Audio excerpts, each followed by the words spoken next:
কিন্তু না, এরাও চেষ্টা করছে যে শেখ শাহজাহান এদেরকে পারমিশন দিয়ে গেছে যে আমরা চলে যাওয়ার পরে আমাদের যদি জেল হয়ে যায় যে তোমরা সেই কাজটা পালন করবে, ওরা সেই হিসেবে পালন করছে।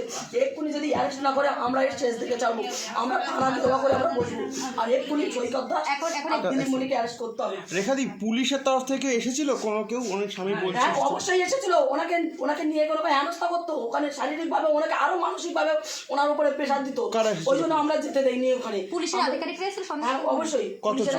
কতজন এসেছিল সেটা আমি জানি, 3 জন এসেছিল দাদা বলছে 3 জন এসেছিল, 3 জন অফিসার এসেছিল।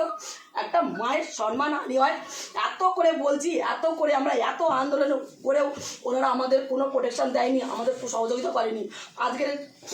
আজকের সেটাই আজকের মা বোনেদের যেটা আমরা এতদিন লুকিয়ে এসেছিলাম সম্মানের ভয়ে, আজকে সেই সম্মানের কাছে আজকের ভারতবর্ষের প্রত্যেকটা মানুষ জেনে গেছে যে সন্দেশকারী মা বোনেদের সম্মান, এরপরে তাদের সব রামলুট হচ্ছে, তাদের নির্যাতিত করছে।